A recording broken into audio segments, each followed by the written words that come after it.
until there arose a prophet like fire, and his word was like a burning furnace.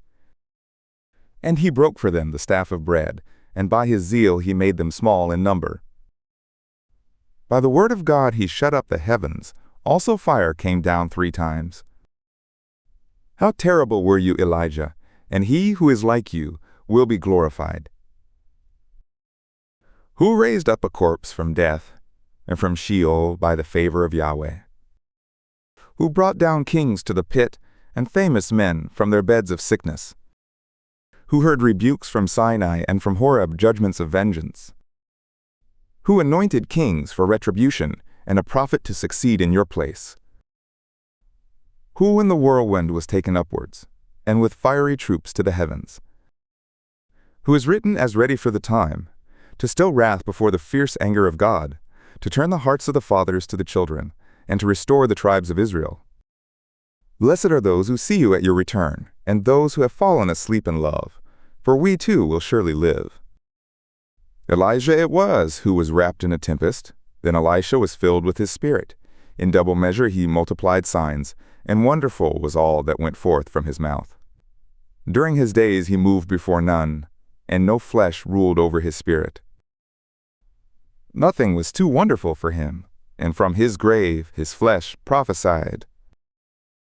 In his life he did wonderful acts, and in his death marvelous works. For all this the people did not turn, and did not cease from their sins, until they were plucked from their land, and were scattered in all the earth. And there were left in Judah but a few, yet to the house of David was left a prince. Some of them did that which was right, and some of them sinned more and more. Hezekiah fortified his city by bringing water into the midst of it, and he hewed the rocks with iron, and dammed up the pool with mountains. In his days Sennacherib came up, and sent Rabshakeh, who stretched forth his hand against Zion, and blasphemed God in his pride. Then were they shaken in the pride of their heart, and they were in anguish like a woman in travail. So they called to God Most High, and spread forth their hands to him, and he heard the voice of their prayer, and saved them by the hand of Isaiah. And he smote the army of Assyria, and discomfited them by the plague.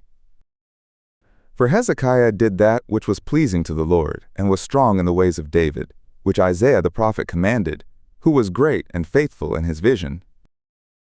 In his days the sun went backward, and he added life to the king. By a spirit of might he saw the latter end, and comforted the mourners of Zion. To eternity he declared the things that will be, and hidden things before they came to pass.